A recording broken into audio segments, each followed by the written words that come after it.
Buenas tardes. Vamos a dar inicio a esta mesa del Congreso Internacional de Víctimas del Comunismo, llamada La Nueva Izquierda del siglo XXI, la ideología woke y otras corrientes totalitarias. Nos van a acompañar don Alejandro Peña Esclusa, fundador de la Unión de Organizaciones Democráticas de América, de Venezuela; Mike González, Senior Fellow de la Heritage Foundation, Estados Unidos; y Boic Farkas, que es el responsable del Centro de Derechos Fundamentales de su oficina en Madrid. Lo de la nueva izquierda es, yo creo que es un eufemismo, ¿no? O no, para darnos ánimos o para ser optimistas, porque de nueva tiene muy poco. Es la izquierda. A veces nos queremos hacer trampas al solitario y luego lloramos cuando nos ganan los malos. ¿Qué puedo decir de mis compañeros de mesa? Gente muy interesante, gente que ha pensado las cosas y gente que ha pagado un precio por pensar las cosas, con exilio, con persecución, en fin. Ese tipo de vidas son fáciles de admirar, pero son más difíciles de sobrellevar. Así que, bueno, sin más dilaciones. Bueno, luego está Boic Farkas, que tiene el premio al nombre más impronunciable de la mesa, pero que habla mejor español que todos nosotros. Bueno. Es estudiante de Salamanca. Es un estudiante de Salamanca, con todo lo que ello implica. Es decir, conoce Salamanca por el estudio y por la fiesta. Pero bueno, quizás en diferente orden, pero hoy ha venido a hablar de lo serio. Yo creo que sin más dilaciones vamos a iniciar, ¿no?, esta mesa.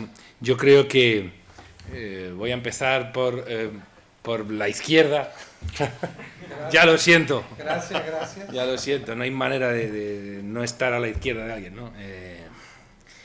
Y a don Alejandro le voy a preguntar por el famoso socialismo del siglo XXI, que es el del siglo XIX, ya digo, también.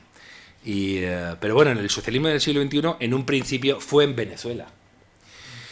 Y sí que me gustaría que don Alejandro nos hablara de en qué ha consistido ese socialismo del siglo XXI y en qué ha aportado el chavismo al totalitarismo izquierdista del siglo XXI. Antes de darle la palabra, me gustaría contarles una anécdota de mi muy querido y llorado Carlos Alberto Montaner, otro gigante de la libertad, que nos ha dejado hace bien poco. Y Carlos Alberto Montaner, cuando gana Chávez las primeras elecciones, él cuenta que se le acercaron unos amigos venezolanos y le dijeron: Carlos Alberto, tú que tienes, por desgracia, experiencia en esto, ¿qué hacemos, no? ¿Cómo nos instauramos en este nuevo panorama, ¿no? ¿Cómo nos instalamos en este nuevo panorama? Y Carlos Alberto dijo: bueno, lo peor son los primeros 20 primeros años, luego ya... Y por desgracia se equivocó, porque lo peor del chavismo no ha sido los primeros 20. ¿Quién te iba a decir que después de Chávez iba a venir alguien que fuera incluso aún peor y que devastara aún más, ¿no?, Venezuela como Nicolás Maduro? Don Alejandro, lo dicho, socialismo del siglo XXI, ¿en qué ha consistido y qué ha aportado, ¿no? Voy para allá. Muy bien.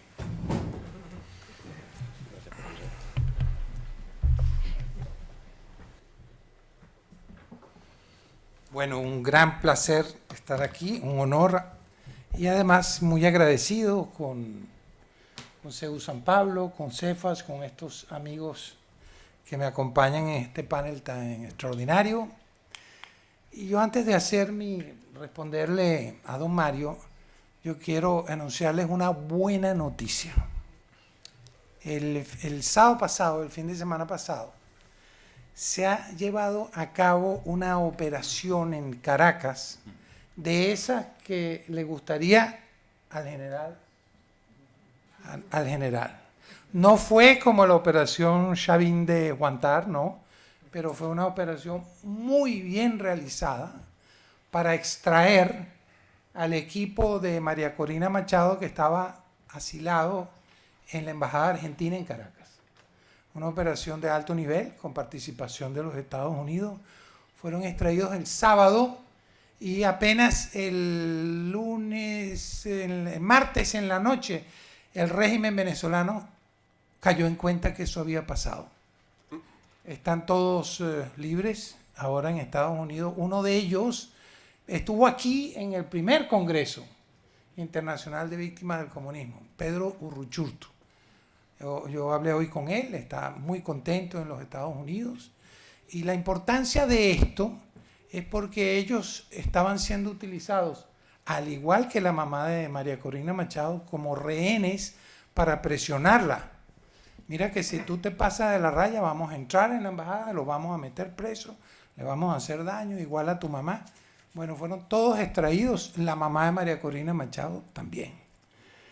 Así que yo estoy muy contento, quería darles esa buena noticia y es parte de un testimonio del pueblo venezolano que sí, es verdad, los primeros 20 años, pero los venezolanos llevamos 25 años luchando y seguimos en pie de guerra y tenemos muchas ganas y estamos muy optimistas de poder salir del régimen castrocomunista de Nicolás Maduro en el corto plazo. De verdad que sí. Así que bueno, muchas gracias. Yo quisiera decirles que el socialismo del siglo XXI comenzó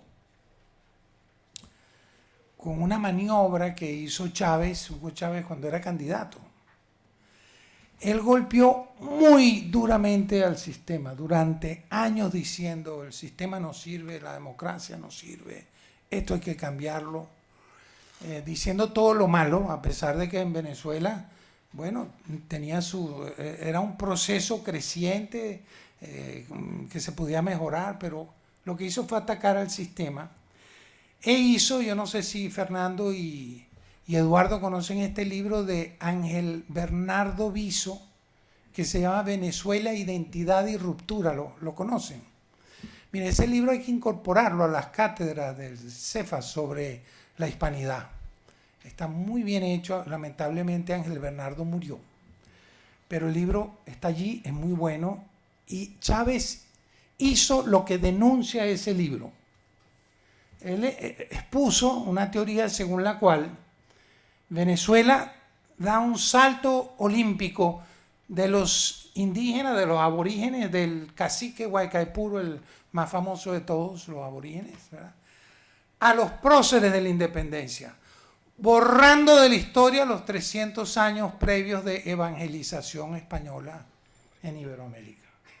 Saltó de los indios a los próceres y diciendo que el problema, y esto lo tomó él del Foro de Sao Paulo, es que Iberoamérica estaba orientada hacia Europa.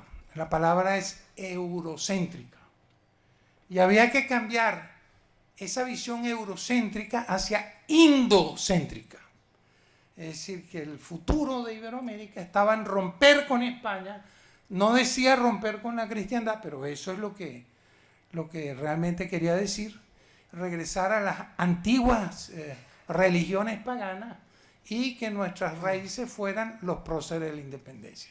Entonces, hizo un proceso de ataque a la identidad venezolana que luego continuó. Yo les pongo esta comparación para mostrarles esa deconstrucción de la identidad venezolana. El Bolívar que tienen ustedes allá a la izquierda, tenía el botón que no era. Este Bolívar, que ven aquí. Ese es el Bolívar real, pintado, por cierto, general, por un pintor peruano de apellido Castro. ¿Quién dijo sí Castro? Gil Castro, exactamente. Gil Castro hace este retrato Bolívar. ¿Y qué dice Bolívar? Bolívar, él dice, este es el retrato más fidedigno que han hecho de mí.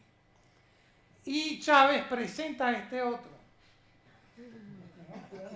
Un Bolívar totalmente diferente, sambo, ¿verdad? Totalmente falso. Y se identifica Chávez, hace toda una maniobra de ingeniería social para identificar a Chávez con Simón Bolívar. Chávez no tiene nada que ver con eso. Chávez era simplemente un agente cubano que le entregó nuestro país a Cuba, a Fidel Castro, sin disparar un solo tiro. Perdonen que utilice esta palabra en un ambiente académico como este, pero mi buen amigo Enrique Aristieta Granco, un prócer de la democracia venezolana, un líder histórico, su opinión como historiador es que el traidor más grande que ha tenido Venezuela en toda su historia se llama Hugo Chávez. Palabras de él, ¿verdad? Ojalá lo pudiéramos invitar un día a dar una charla aquí de historia. Luego, ¿qué hizo? Buscó, luego de identificarse con Bolívar, el control total de todas las instituciones. Lo hizo a través de la Asamblea Constituyente y a través de un fraude electoral. No tengo tiempo de explicarlo aquí, pero todo está explicado en este libro que escribí, Los fraudes electorales del Foro de Sao Paulo. Hay un capítulo dedicado a cómo fue el fraude de la Asamblea Constituyente. Pero lo cierto es que si ustedes ven ahí, lo voy a decir de manera muy simple, que obtuvo el 95% de los curules con una votación del 62%. Mientras que la oposición sacó 38% de los votos y solamente le tocaron 6 escaños, 5% de los curules, con un proceso de gerrymandering.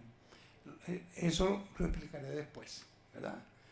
Y estableció, Chávez dijo, bueno, yo represento la voluntad popular. Y como yo represento y la interpreto, entonces yo puedo hacer lo que yo quiera por encima de la Constitución, aparte de que crea una Constitución a su medida. El próximo paso lo plantea un argentino en este libro que se llama Norberto Ceresole, y el libro se llama Caudillo, Pueblo, Ejército. Básicamente lo que dice este libro es que solo el caudillo puede interpretar la voluntad del pueblo, y se cambia el esquema de democracia representativa, la gente vota por unos voceros y esos voceros representan al pueblo, por una democracia, dice Chávez, participativa. Un engaño, un eufemismo para decir, bueno, el pueblo participa, pero el que decide soy yo. Y entonces, este señor Ceresole plantea que el único rol de la Fuerza Armada era proteger al caudillo para que siguiera interpretando la voluntad popular. Y de esta forma Chávez no solamente toma el control de todas las instituciones por medio de la Asamblea Constituyente y la nueva Constitución, sino que también toma el control de las Fuerzas Armadas, las armas. Yo quisiera decirles que en todo este proceso de control había un objetivo: darle las decisiones a una sola persona de lo que ocurriese en Venezuela. Pero esa persona no era Hugo Chávez, esa persona era Fidel Castro. Todo esto se hizo para que Fidel Castro pudiera controlar nuestro país y controlar el presupuesto nacional. Esto se hizo con apoyo de españoles como Iglesias, Errejón, Monedero, Vescanza, Alegre, todos los fundadores de Podemos, que cobraban 7.000 euros por mes.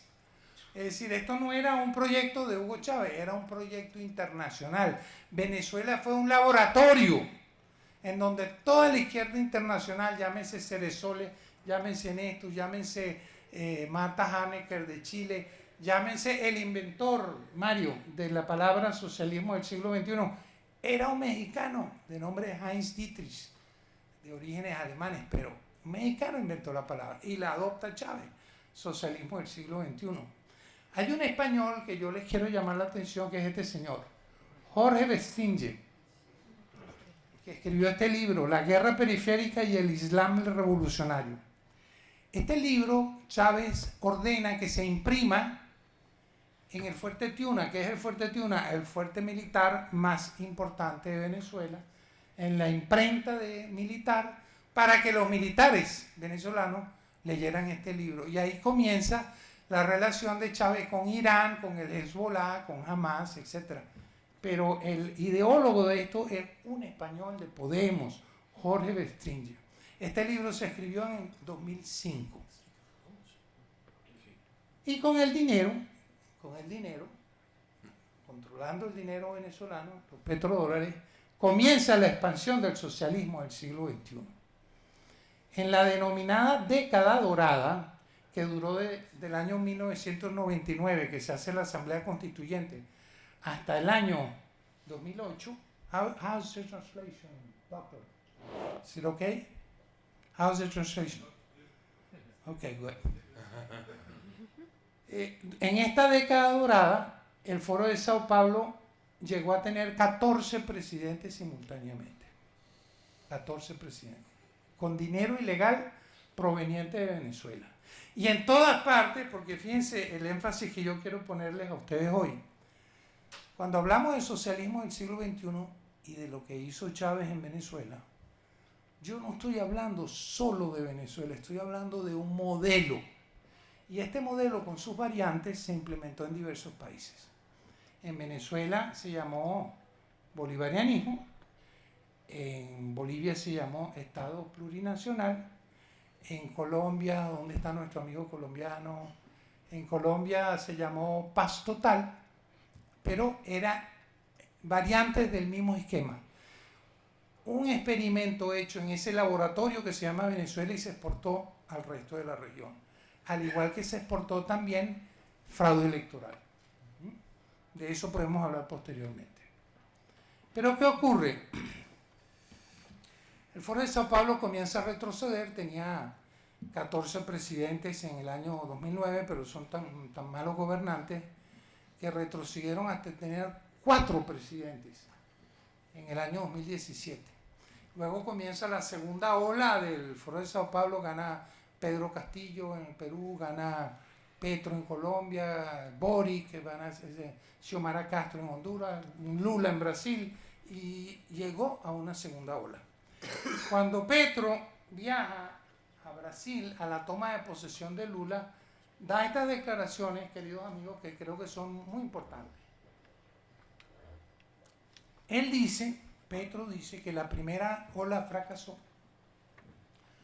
porque no era suficientemente wokista, no era progresista. Y Petro propone, y ahora les voy a señalar porque esto es tomado directo de este artículo publicado en Folha de Sao Paulo, que Iberoamérica debe convertirse, comillas, faro mundial del progresismo. Y a partir de ahí viene una nueva generación de miembros del Foro de Sao Paulo que comienzan a desarrollar regímenes wokistas. El propio Petro, que en su primer discurso en la ONU dijo que es más venenoso para la humanidad la cocaína o el petróleo. Y está quebrando la industria petrolera, y ven estas curvas. La acción de Ecopetrol ha caído casi el 87%. Y luego Boric, que desarrolló la constitución, proyecto de constitución, más wokista de todos. Y aquí hay un artículo de Mike González, Mike, detrás de ti. Wokeness finds new life south of the border. Eso fue en México con Claudia Sheinbaum, ¿verdad? ¿Has estado ya con Claudia Sheinbaum en un slide en tu vida? No con Claudia Sheinbaum, pero... Bueno, entonces termino en respuesta a la pregunta de Mario, diciendo que en Iberoamérica, con el socialismo del siglo XXI, se ha dado una combinación entre socialismo, wokismo, sobre todo en esta segunda etapa, y crimen organizado. Hoy en día Foro de Sao Paulo es crimen organizado. Aquí hay una lista de los miembros del Foro de Sao Paulo y la pregunta es ¿quién no es delincuente? Nicolás Maduro, narcotráfico; Gustavo Petro, financiamiento del narcotráfico; Evo Morales, pedofilia; Pedro Castillo, golpe de Estado; Cristina Kirchner, corrupción; Rafael Correa, corrupción; López Obrador, financiamiento del narcotráfico, Lula, corrupción, Daniel Ortega, crímenes de lesa humanidad, al igual que Díaz-Canel. ¿Quién de ellos no es delincuente? Todos son. Entonces, el Foro de Sao Paulo se ha convertido en una especie de estructura tomada por el crimen organizado. Socialismo, wokismo, crimen organizado. Y quizás hay una oportunidad en el futuro porque el nuevo gobierno norteamericano le ha declarado la guerra a los carteles de narcotráfico y al terrorismo, Tren de Aragua. Y es mi opinión que si se derrota el narcotráfico y el crimen organizado en Iberoamérica, como consecuencia de eso, todo el Foro de Sao Paulo y toda esta estructura de poder se viene abajo. Porque hoy, crimen organizado y Foro de Sao Paulo, o don Mario, para contestar la pregunta, socialismo del siglo XXI, ¿a qué se traduce hoy? ¿Qué ha logrado hoy? Ha convertido al continente iberoamericano en una zona de narcotráfico y crimen organizado. ¿Se puede revertir? Sí, pero eso es lo que ha traído el socialismo del siglo XXI. Gracias, Alejandro.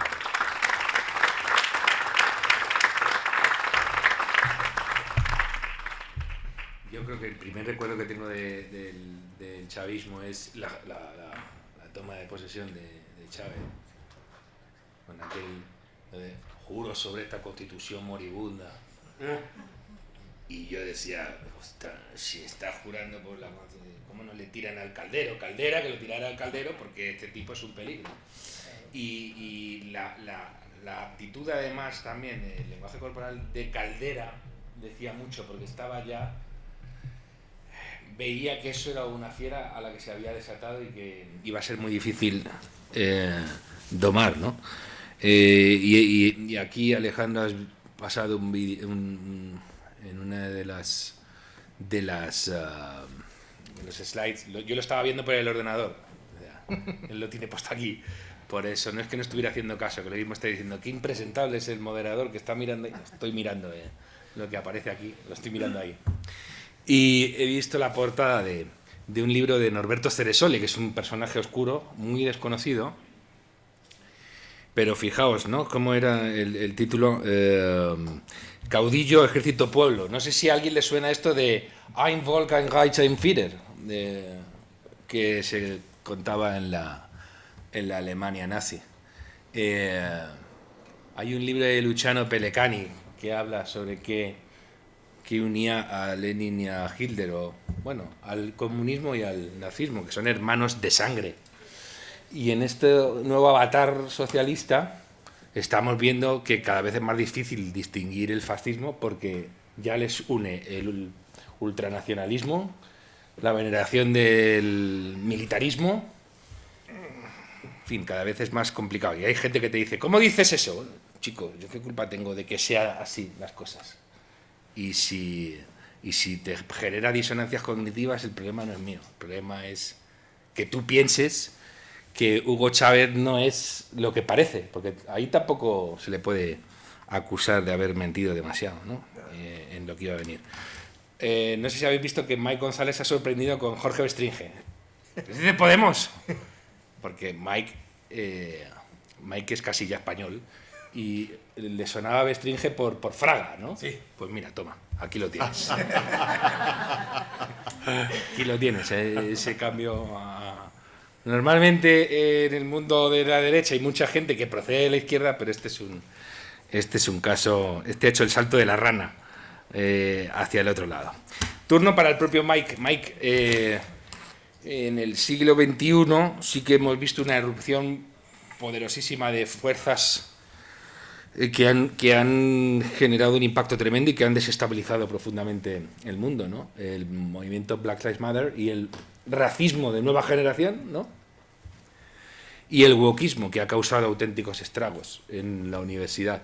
En tu último libro, en tu más reciente libro, si es que no has escrito otro libro ya, porque llevas una racha últimamente, estás muy grafómano, ahí cuentas esto tan significativo de que el año 89 en el imaginario colectivo occidental está asociado con la caída del comunismo, con la caída del muro de Berlín, y tú en este libro dices, ojo, pues que en el año 89 hay una periodista de New York Times que dice, ojo, porque estos que parecen derrotados se han hecho con los campus norteamericanos, ¿no?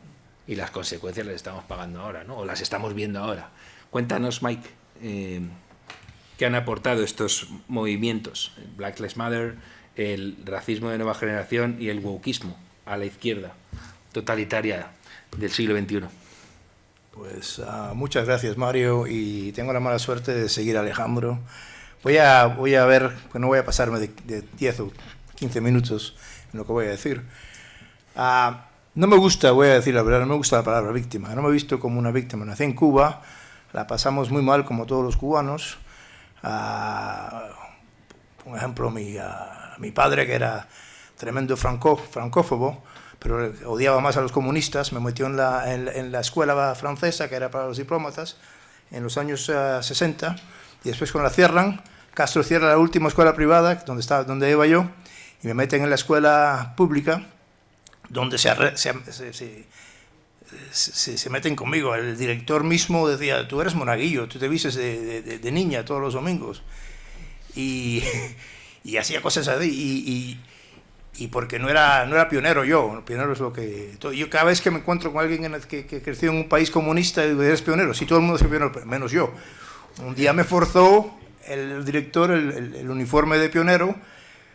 Mi padre casi lo mata. Pero gracias a Dios mi madre me sacó, porque murió mi padre, me sacó pocos años después, a la edad de 11 años, 12 años, vine aquí a la España de Franco, que era el Franco de los años 70, de los años 60, decía Sánchez Dragó que era el mejor país del mundo. Y había cosas malas, pero se vivía bien comparado con lo que era Cuba. Y después me fui a Estados Unidos y como ven, no he comido mal. He pasado muy buena vida, entonces no me veo como una víctima. Y vengo aquí a hablaros en vez de víctima cubana del comunismo,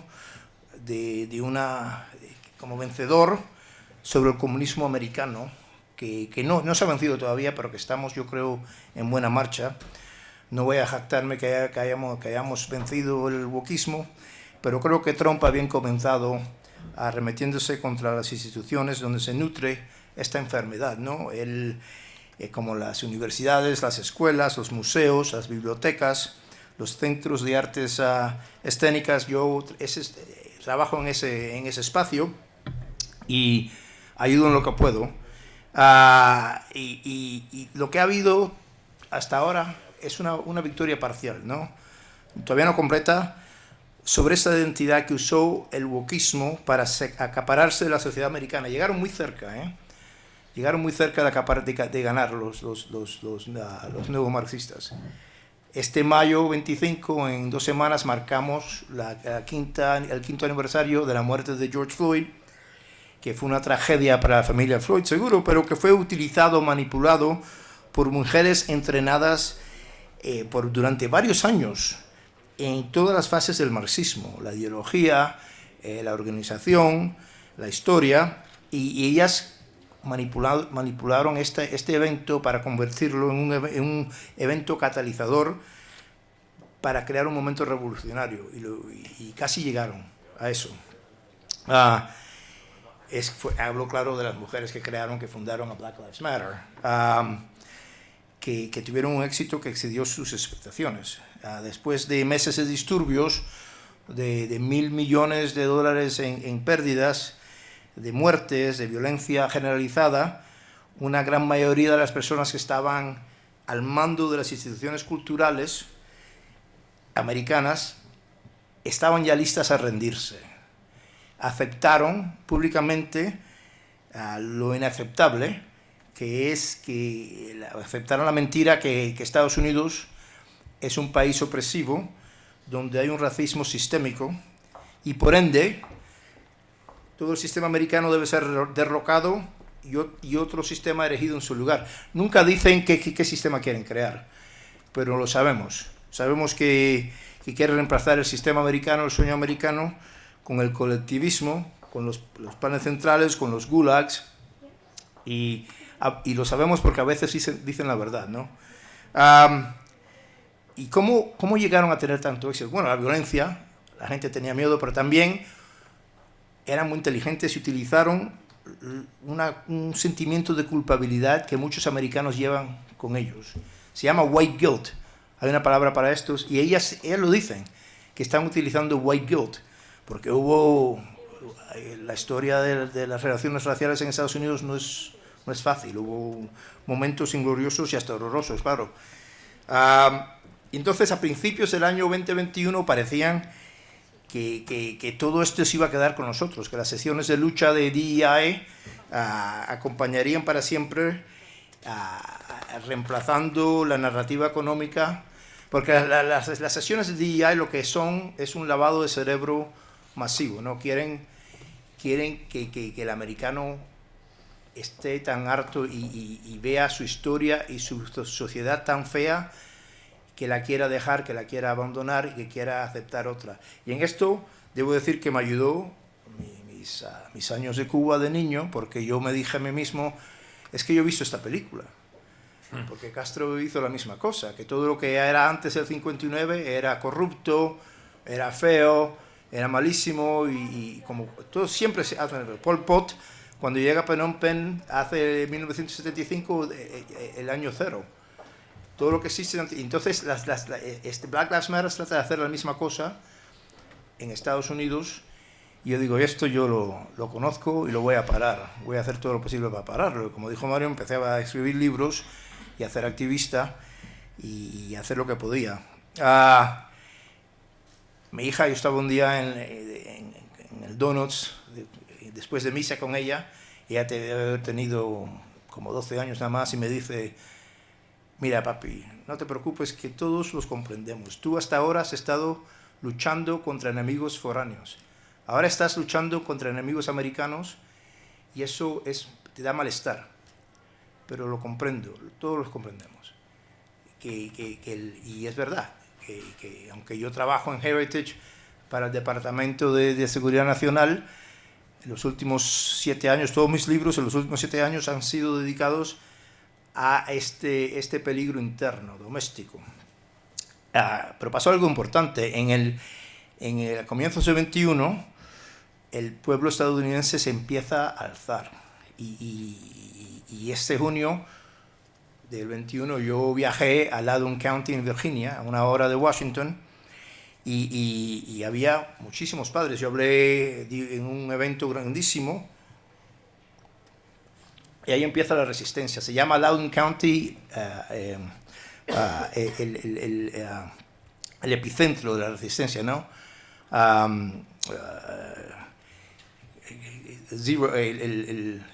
El lugar donde comienza todo. Ese año yo viajé a 25 ciudades, me dio COVID 4 veces, y el siguiente, el 22, también viajé como a 30 ciudades y hablé con gente en todo el país, en Salt Lake City, en Tucson, en New England, en Florida, hasta en Washington State, en Seattle. Y ese noviembre, Glenn Youngkin es elegido gobernador de Virginia por padres de Virginia que están hartos de esto. Y así comienza. Yo vine aquí, me acuerdo que Jorge Solé me llevó a Barcelona y hablé en el 22, y los españoles que teníamos como 100 personas en Barcelona, y me dijeron, es que queremos tener aquí a Glenn Youngkin. Y yo decía, bueno, es que España y Estados Unidos son países occidentales, pero el tejido social es diferente aquí y no se puede replicar exactamente lo que se ha hecho, pero había una energía. Y eso siguió por los últimos 4 años hasta que el año pasado elegimos a Trump, y Trump, que hace cosas bien y hace cosas mal. Yo no estoy de acuerdo con mi mujer 100% tampoco. Yo he tenido un matrimonio de 25 años, muy bueno. Pero en esa dimensión Trump lo está haciendo muy bien. Se está arremetiendo con lo cultural y está haciendo todo lo que tiene que hacer. Y estamos ahora en esa encrucijada. No hemos ganado la guerra todavía, pero estamos ganando grandes batallas. Entonces, ¿pero quién es el enemigo? Porque no se puede ganar la batalla, la guerra, sin saber quién es el enemigo. Y quiero hablar ahora de Black Lives Matter, porque son importantes y tienen tiene algo con Venezuela importante también, tienen lazos con Venezuela y con Bolivia, con Cuba. Estas tres señoras, tres afroamericanas que fundaron Black Lives Matter, Alicia Garza, Patrisse Cullors y Opal Tometi, han sido entrenadas en el marxismo. En el caso de Patrisse Cullors es Eric Mann, un veterano del Weather Underground, un grupo terrorista americano de los 60, que sale de prisión. Otra cosa que pasa en el 89 es que Eric Mann funda the Labor Community Strategy Center en Los Ángeles, el centro cultural, el centro de estrategia laboral en Los Ángeles, y 10 años después, en el 99, recluta a Patrisse Cullors, que tenía nada más 17 años. Y la empieza a entrenar a ella. La esposa de Eric Mann le daba clases de ideología, del marxismo, del maoísmo, mientras que durante el día, por la noche, durante el día Eric Mann le entrenaba cómo organizar.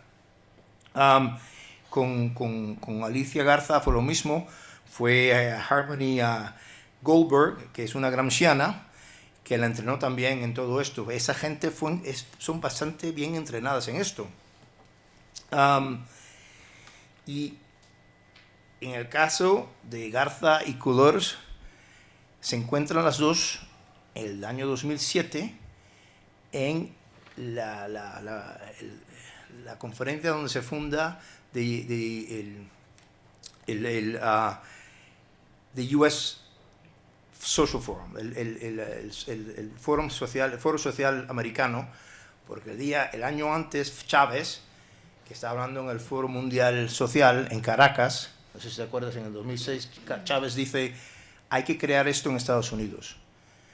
Y el año siguiente se encuentran centenares de marxistas en Atlanta, y está ahí Alicia Garza y Patrisse Cullors, que responden a esto. Esto es 7 años antes de que maten a Trayvon Martin, que es que empiezan a fundar a Black Lives Matter. Entonces ya estaban ya con todo esto, esto fue hecho adrede, fue hecho con mucha atención. Y como en Latinoamérica el marxismo es tierra fértil para el marxismo por las desigualdades que existen. Yo voy mucho a Latinoamérica y se ve mucha desigualdad. En Estados Unidos se basa en las disparidades raciales, que sí existen también. Los resultados para los afroamericanos no son igual que para los blancos. En todo, en logros escolares, en salario, en encarcelación.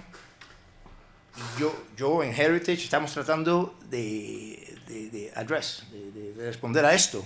En el caso americano se debe, yo creo, completamente a que la tasa de natalidad fuera del matrimonio es altísima en la sociedad afroamericana. 75% de los niños afroamericanos nacen sin un padre en la casa.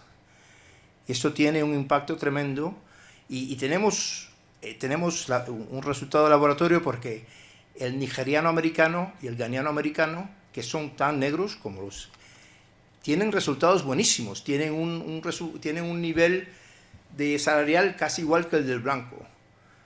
¿Y por qué? Porque el padre está en la casa. Entonces empezamos por eso, vamos a tratar de responder a porque si sigue esta disparidad racial va a seguir siendo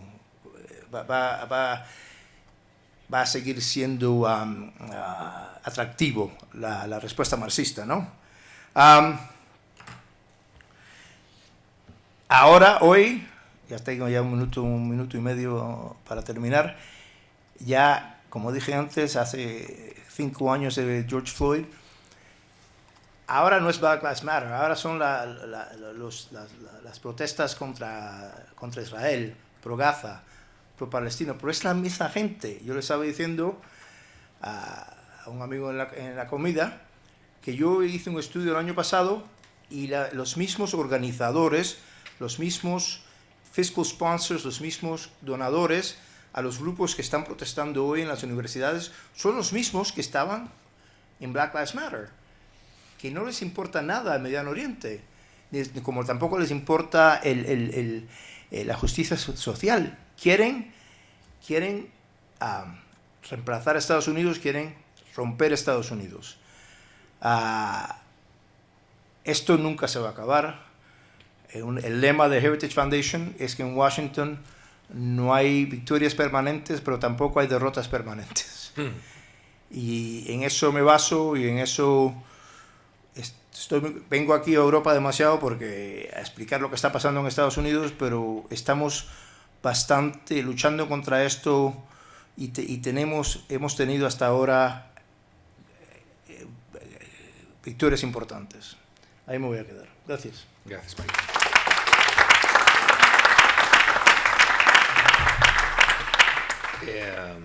Bueno, cuando digo que Mike es grafómano, pues os cuento algunos de los títulos de sus libros.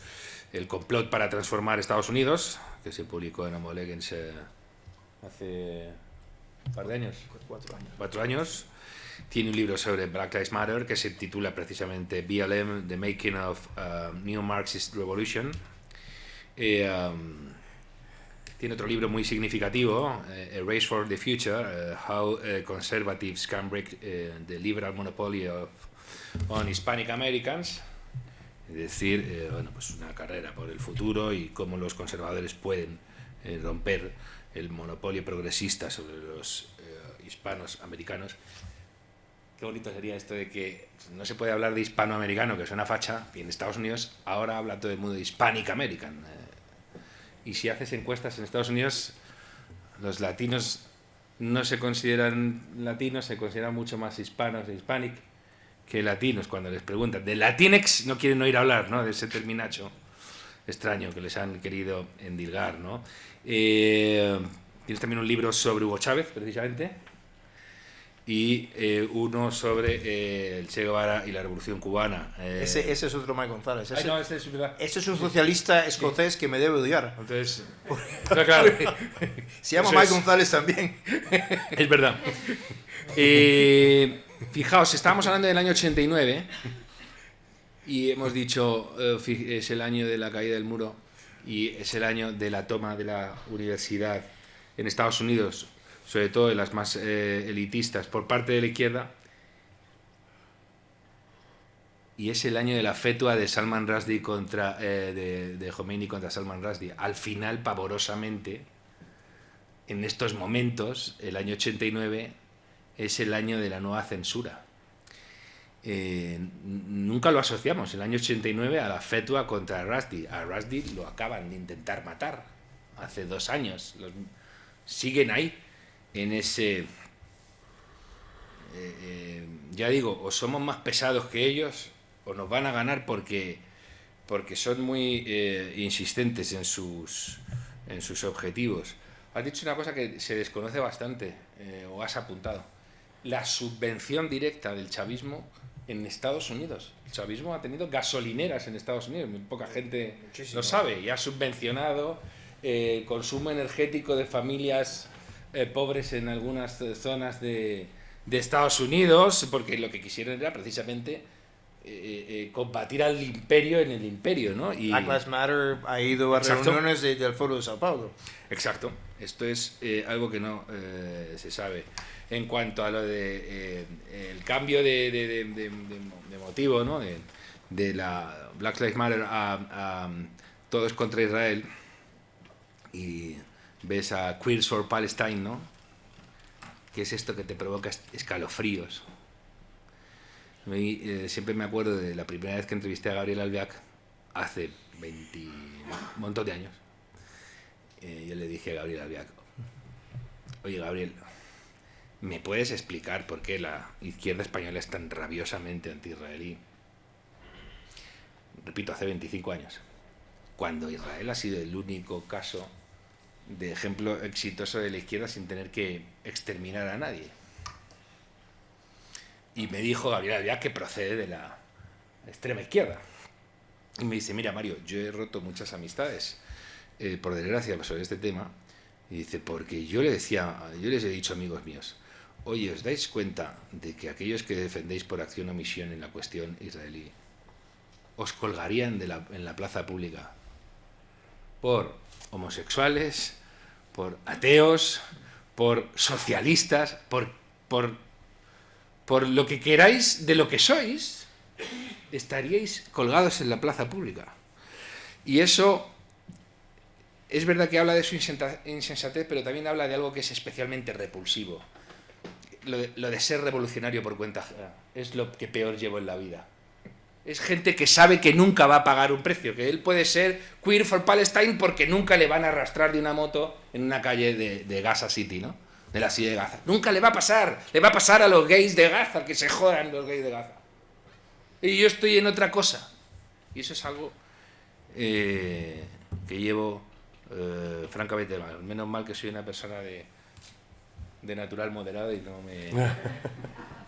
Me gusta mucho ver aquí a Jorge Soleil, una persona muy querida por mí. Ojalá haya muchos más de estos. Jorge Soleil, que explica tantas cosas.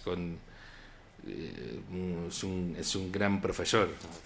Es un espíritu didáctico y tienes una manera de explicar las cosas, son admirables. Mándame más artículos, Jorge, por favor. A Voz Media. Turno para Boic Farkas. Pues a Boic le pregunté, o le planteé esto.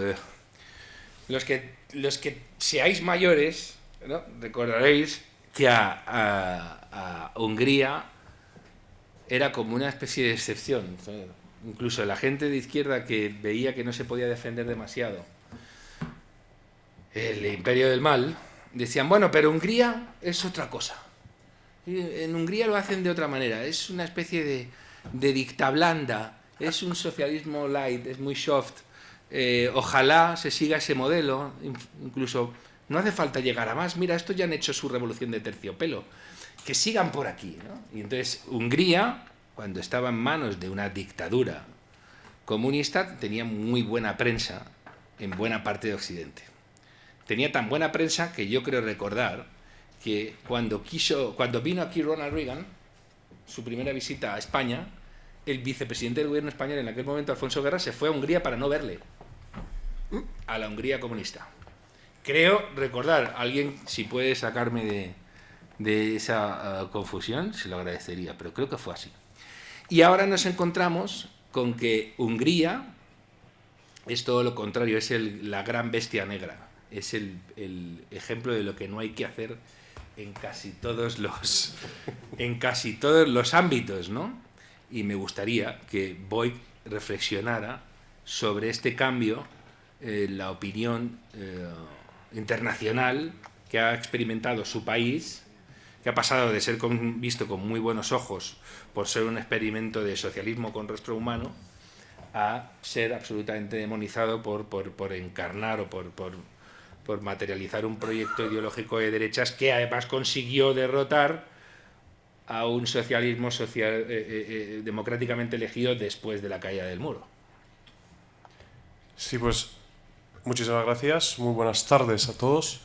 Antes que nada, quisiera felicitar tanto a CEU como a ASDP, como también, muy en particular, a CEFAS, por el gran labor que están llevando a cabo a lo largo de este último tiempo, con fe, con mucha dedicación, con mucha fuerza y energía, y en particular, en cuanto a este evento sobre el comunismo, yo diría que hoy en día en el Occidente hablar y decir la verdad sobre el comunismo también es un acto de valentía.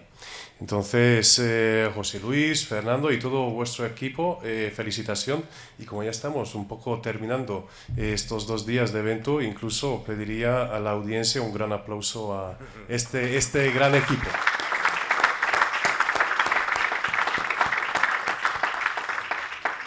Y segundo, agradecer la invitación y la posibilidad y el honor de estar en esta mesa con gigantes, con Alejandro, que es un faro de la libertad a nivel internacional, como también Mike, que es uno de los grandes pensadores de anticomunismo, podría decir eso. Y bueno, Mario es Mario también. Compartir mesa con él siempre es un gran gusto. Y también tengo la nerviosidad, ¿no?, de qué puedo añadir yo aquí en esta mesa. Y como tercer punto, pues la tercera bala vencida, voy a responder a tu pregunta. Y la verdad es que es una historia de una gran decepción. Vamos a volver al año que ya habéis mencionado ya varias veces, que es 1989.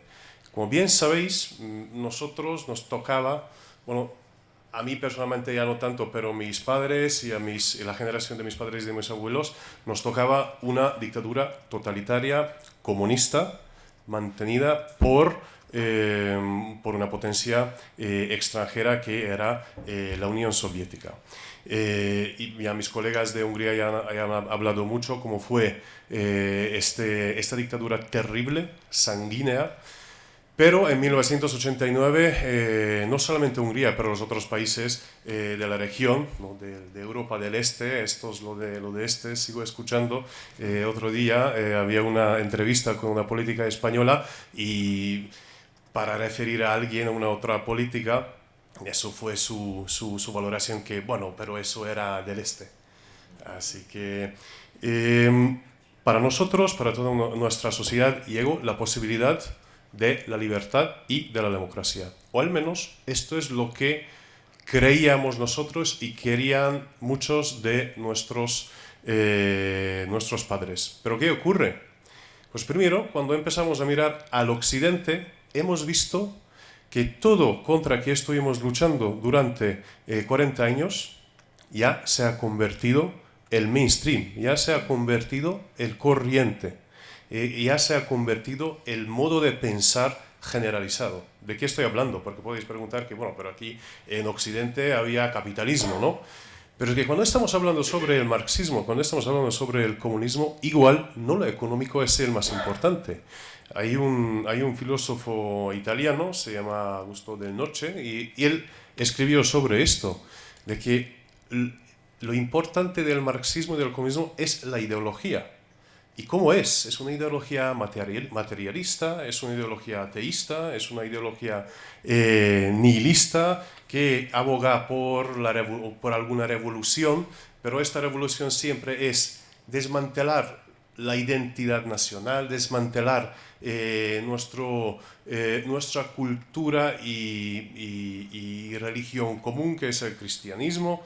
Y también liberar, ¿no? de minorías. Y eso, aunque hoy en día, o ya los años 70 y 80 y 90, obviamente en Europa no era con fuerza, sino de manera blanda, ¿no? Para hacerlo más sutil, para hacerlo más aceptable para la gente. Y todos estos años después de la Segunda Guerra Mundial en el occidente, estamos hablando de Europa occidental, pero también, por ejemplo, de Estados Unidos, ha sido una culminación de Gramsci, o lo que él predicaba, digamos, que dijo que veía que el comunismo no va a llegar al poder por elecciones, por cierto, ni en el este llegó al poder con elecciones. Nunca ganaron los comunistas las elecciones, sino por fuerza.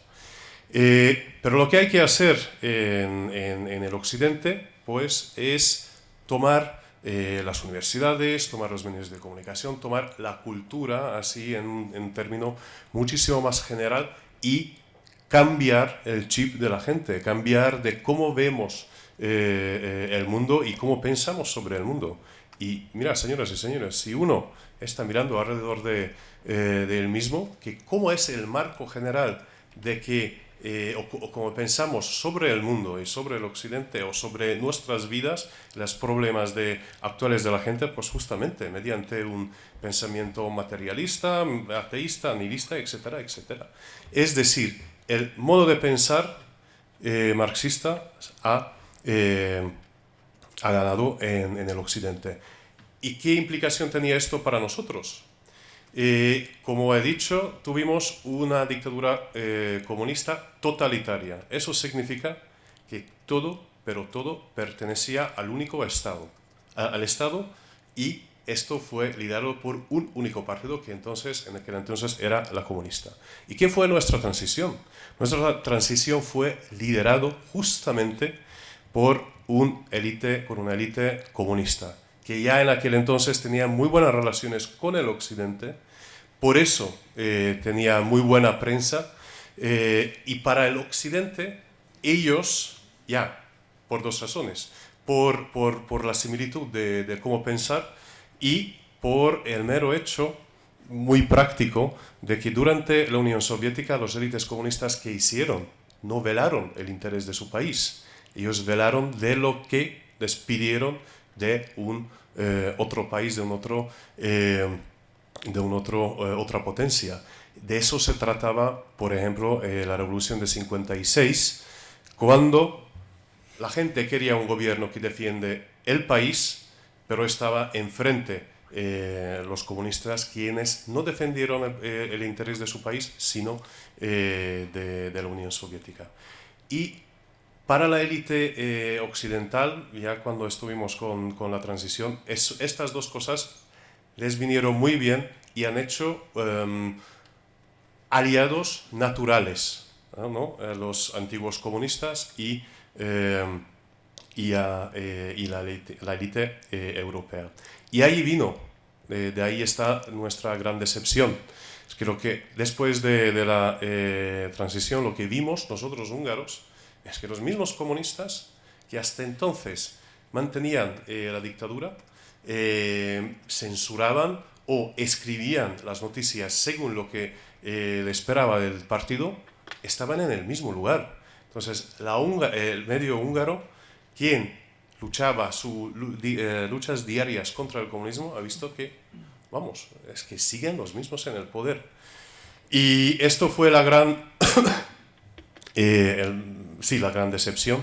Y luego llegó el año, digamos, 2000, para simplificar el tema, llegó el año 2010, cuando un gobierno, digamos, patriota, quien sí su prioridad es el interés nacional y tampoco comulga con todas estas ideas ni neomarxistas ni wokistas, llegó al poder con 2/3 de mayoría, es decir, con una mayoría constitucional.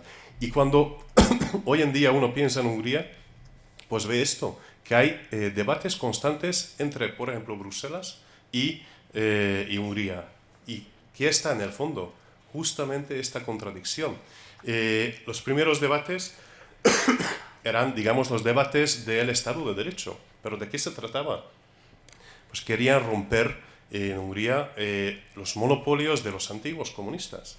Pero como ellos tenían los amigos en Europa, en el Occidente, pues les defendieron que no rompen sus monopolios y se presentaron estos asuntos como cuestión de Estado de Derecho. Mientras de lo que se trataba es crear posibilidades y libertades de verdad en la política húngara. Un ejemplo, en 1989, 95% de los medios de comunicación eran de izquierda, ¿vale? Hoy en día los medios de comunicación más o menos mitad. Y estos califican como algo, en el Occidente lo califican como algo contra la libertad de prensa. Pero vamos, la libertad de prensa no significa que solo se puede decir y solo se puede dar un relato de izquierdas. No, la libertad es cuando hay pluralidad. Y luego menciono otros dos ejemplos de debate entre Bruselas y Budapest. Primero es el tema migratorio. Si hay algo wokismo, pues es el tema migratorio.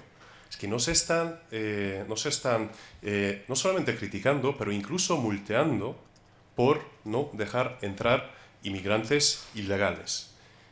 Y la otra cuestión es el tema de la defensa de la familia y de los niños contra la ideología de género.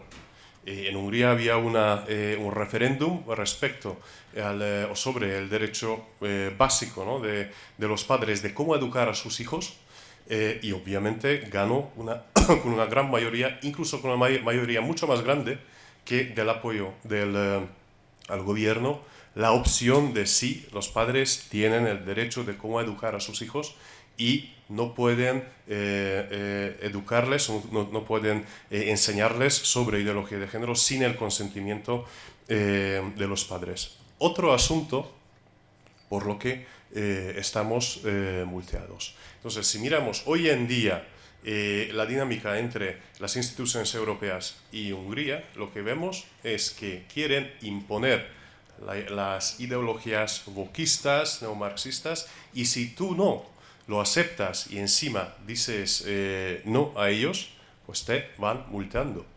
Pues otra vez estamos de que es la misma lógica que lo que tuvimos, o muy parecida a lo que tuvimos durante 40 años. Y ya para terminar, lo que vemos que el pueblo, digamos, o la gente está viendo qué es lo que está pasando y está despertando, ¿no? Ahí está el ejemplo de Trump, de Estados Unidos.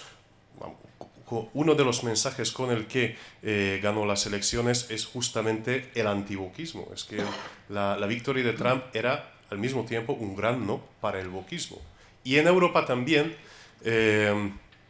pues las fuerzas que contradicen a este acuerdo globalista, wokista, neomarxista que están liderando no solamente las instituciones europeas, pero también los Estados miembros.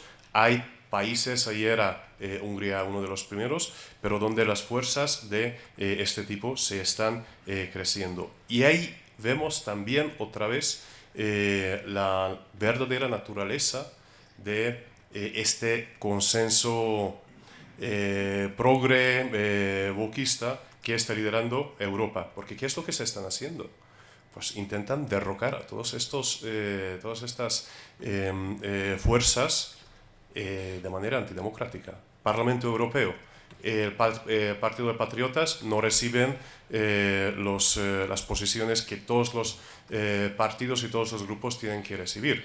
Tenemos el ejemplo de Rumanía, aunque bueno, a mí personalmente los que han ganado las elecciones presidenciales no son mis santos de devoción, pero han puesto entre paréntesis los resultados de unas elecciones democráticas. En Alemania tampoco es mi preferido AfD, pero lo que quieren hacer es prohibir un partido político que encima hoy en día representa es el primer partido si miramos en las encuestas, y luego podemos repetir puedo mencionar también Francia, donde también quieren que tiene posibilidades de ganar las elecciones, pues que no salgan las elecciones. ¿Qué es si no es una crisis democrática y si no es algún tinte totalitario? Entonces, por una parte, yo tengo esperanza, pero también es un periodo muy difícil para los que no quieren un pensamiento único, forzado para nuestras sociedades. Muchas gracias.